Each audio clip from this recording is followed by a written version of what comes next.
this last little part. You thought you were here all day for the information, and I appreciate your patience and hanging with me here till the end. I told you we would be done well before 4 o'clock, and we will be. I'm right on time. Some of you are here for the information up to this point. Some of you are here just for this. I don't know how well you know your history, but if it wasn't for a little bald guy about this tall, you'd be speaking German right now. Very likely. His name was Winston Churchill. If you don't know anything about World War II, it was very interesting. The Prime Minister of England at that time was a man named Neville Chamberlain. And Neville Chamberlain was one of these fools who thought that you could negotiate with evil and that you could do a treaty with evil and that it would work out okay for you. And so as Hitler went through Europe like a hot knife through butter, in some areas there was some fighting and he took the country. In some areas they just, Austria as an example. If you haven't seen the new movie, The Painted Lady, go see it. It's an incredible movie. But it's an example. Austria just invited him straight in. There was no skirmish. He was like, they handed him the keys and he took it. And so Nazism basically took Europe. And then comes Neville Chamberlain begins to negotiate with Hitler.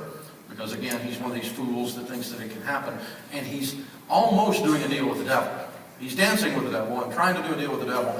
And instead his parliament, our equivalent of Congress, stood up and said no. And the English people stood up and said no, and they threw Chamberlain out. Winston Churchill was elected on that one basis as Prime Minister. That's what caused it. And Winston Churchill stood on the floor of Parliament right after that happened and said to Neville Chamberlain, he said, "You were given a choice between war and dishonor. You chose dishonor and you will have war. You cannot dance with the devil and not get stuck." And so, of course, Churchill and Hitler didn't hit it off. And Hitler says, okay, you're not going to give us the keys, we're going to bomb you. And the bombing raids began. Night after night after night after night over the channel. Here come the bombers out of Germany.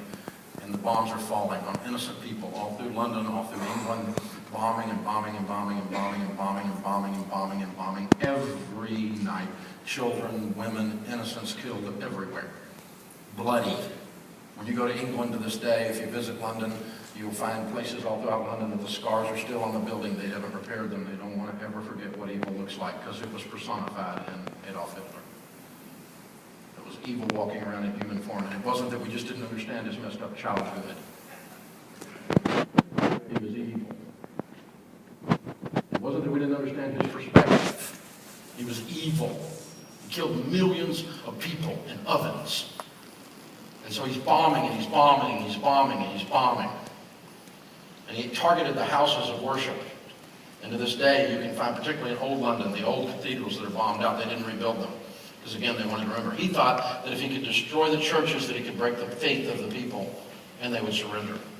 And so they literally targeted hospitals and churches. Churchill was an interesting guy. He grew up kind of strange. He went to 3 different boarding schools growing up. His mom and dad were both distant. His dad died very young. Churchill thought his whole life he was going to die young, and the odd thing is he didn't. He died very old, actually. One of the headmasters sent a note back to his mom, who was also kind of distant from him, and said, "This one's not going to amount to much." He had a speech impediment that was pretty severe. He actually had, as an adult, had a special denture made to be able to speak. And the strange thing is, he's known in history as being one of the great orators. And if you can find any of the old audios or the old YouTubes and you can hear him speak, if you listen carefully, you can hear him working through the lisp, working through the denture that he had to be able to speak clearly. He was known as one of the world's great orators, he and Abraham Lincoln of all time. Just the speeches were amazing. He got ready to go into the military, and he disliked math. And so it took 3 times for him to pass the entrance exam. He disliked math so much that he chose the cavalry over the infantry, because in the infantry he would have to do math, and in the cavalry he could ride a horse, by his own biography. He couldn't get into Oxford, couldn't get into Cambridge. He went to a little school called Harrow School. Graduated, had the military, went into politics, failed, went into business, failed. Kind of an Abraham Lincoln type story. And then, as most of what you know him for, he did in his 60s and 70s, late in life. But when history needed him, he rose to the top without a doubt. He was quite a character. One time he was at a party and he was drinking, and he was known to have a scotch and a cigar, usually in his hand, and Elizabeth Braddock, one of the aristocrats, came up to him and said, "Sir Churchill, you are drunk." He said, "Yes, madam, and you are ugly. In the morning, I will be sober."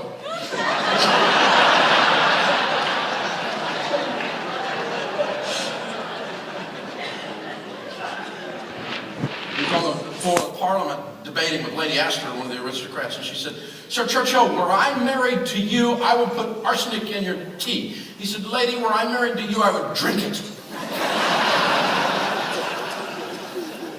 He was at the Canadian Prime Minister's inauguration in Canada, and they were serving and having the dinner and the whole thing, and he's sitting at dinner, and after dinner they brought around port, fine wine, dessert wine after dinner, which does go great with a cigar, and he's sitting there and they're serving the port. He's sitting next to a Methodist minister who didn't drink, and the little lady serving him said, "Mr. Churchill, would you like some port?" "Yes, Minister, would you like some port?" "Madam, I do not drink. Alcohol has never touched these lips. I would sooner commit adultery than drink alcohol." And Churchill said, "Ma'am, I didn't know there was an option."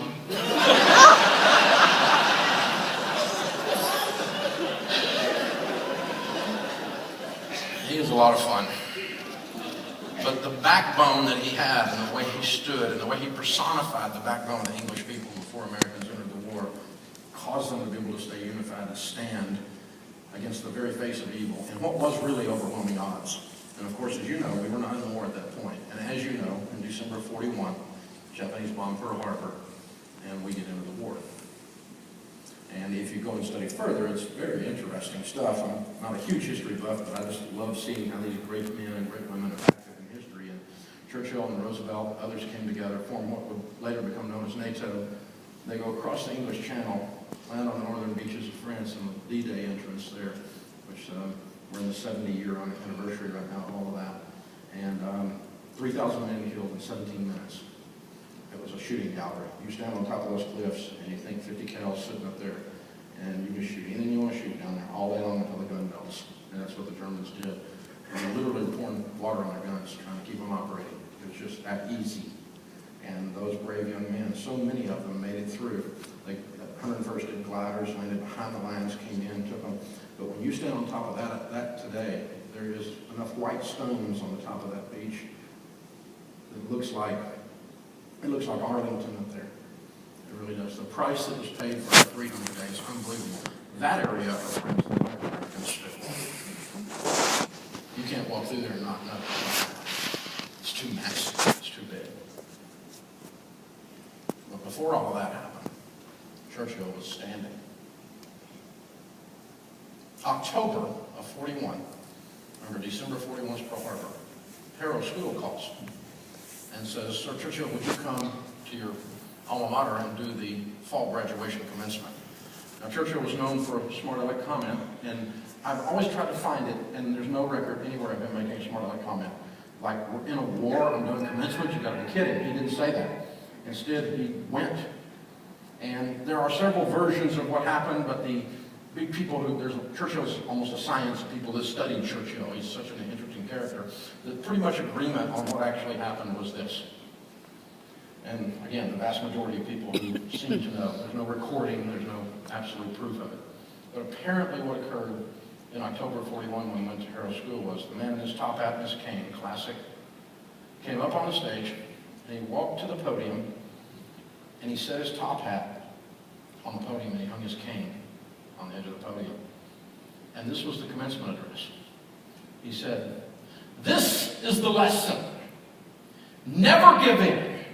Never, never, never, never quit. Never give in except to convictions of honor and good sense. Never give in to the apparently overwhelming might of the enemy. Never quit, never quit, never quit." And he picked up his cane and his hat and he walked off the stage. Some of you have had the best years of your life. Some of you have some of the worst times of business you've ever had. You're scared out of your mind and you came here today hoping to find something. You're right on the bubble. You don't know whether you're supposed to quit or not. I can help you with that. If you were just doing your business for money and the money's not working and you want to move on to something else, that's fine. I would not put a guilt trip on you or shame you in any way for that.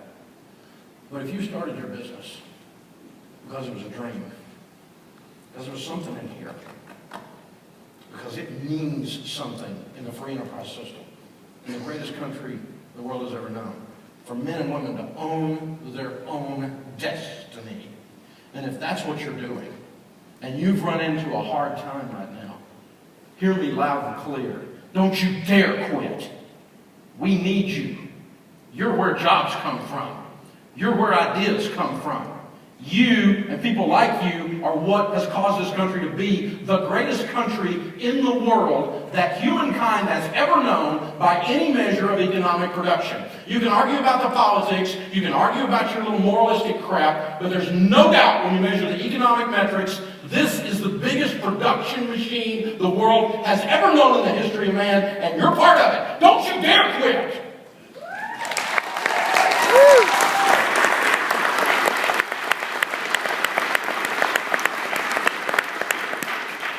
Never quit. Never quit.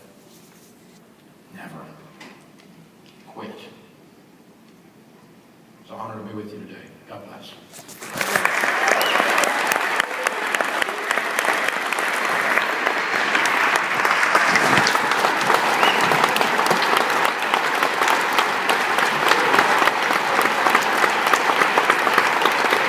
Well, it's been a good day. I want to thank, on behalf of our entire team, all of you for coming. We also want to thank Canyon Ridge Christian Church for hosting this. They also provided you the water, the coffee, all the fruits and things out there that you guys eat. So we're so grateful for them for doing that as well. Final thing, if you joined All Access today, you just stay seated while everyone is exiting and then come forward and our team will get you started right off the bat in All Access. Again, Las Vegas, you've been a great crowd today. Have a great evening.